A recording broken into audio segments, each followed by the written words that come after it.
C'est à qui que tu parles? Bon, si tu as suivi cette série de 8 vidéos, tu t'es peut-être demandé pourquoi je m'adressais particulièrement à certains profils. C'était pas pour segmenter ma clientèle de cœur.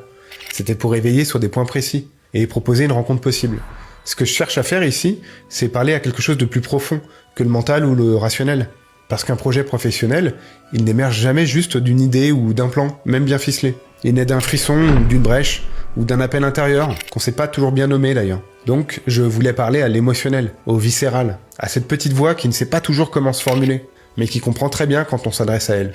Pour ça, tu l'as vu, j'ai utilisé des archétypes, des figures fortes, des profils bien marqués. Pas pour mettre les gens dans des cases, ce serait idiot, mais pour mettre de la lumière sur des élans intérieurs, qu'on n'ose pas toujours reconnaître chez soi. Mon travail en tant que singularisateur, c'est pas d'appliquer une méthode prête à l'emploi. C'est pas une technique, c'est pas algorithmique. C'est une approche humaine, sensible et collaborative. Je ne travaille que au cas par cas, avec des personnes entières, avec leurs bagages, leurs chaos parfois et leurs désirs ambigus.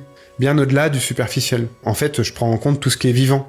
Les doutes, les blessures, les élans contradictoires, les compétences qu'on n'écrit pas sur un CV. Parce que c'est ça le vrai moteur d'un projet professionnel singulier.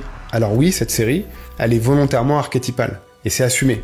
Chaque client que j'accompagne est bien plus complexe que ça. Et heureusement, les vidéos, elles pointent un levier, un angle de compréhension, pas une identité figée. Et justement, mon travail, lui, il cherche la composition complète, celle que personne d'autre ne peut rejouer. Et puis, il faut que je dise aussi, si je parle si bien à ces différents profils, c'est parce que je les connais de l'intérieur. Je les ai souvent accompagnés ces dernières années. Mais surtout, je les porte tous un peu en moi. Je suis moi aussi ce multipotentiel enflammé, ce visionnaire en décalage, ce contestataire lucide ou ce résilient qui a accumulé les échecs. Et oui, moi aussi j'ai saturé du marketing de masse. J'ai ressenti la médiocrité et j'ai voulu être exemplaire, en perdant la nuance. Alors merci d'avoir suivi cette série, ou de la découvrir si tu commences par cette vidéo. Et surtout, merci d'avoir ressenti quelque chose en les regardant. Parce que c'est ça au fond qu'on oublie trop souvent dans nos boulots. La sensation d'être vivant, conscient, et capable de regarder ou comprendre les leviers émotionnels, ce qui fait de nous des humains. À l'ère de l'automatisation IA, c'est pas un détail. Alors si à un moment, une vidéo de la série t'a parlé, si un mot, une phrase ou une image a résonné en toi, et que tu ressens que c'est le moment pour toi de remettre du sens,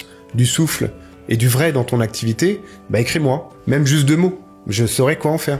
Et ensuite, et si on transformait ta singularité en projet, un projet vivant, aligné, visible, pas une image à encadrer à côté des diplômes, mais une trajectoire, et pas une promesse creuse, mais une incarnation.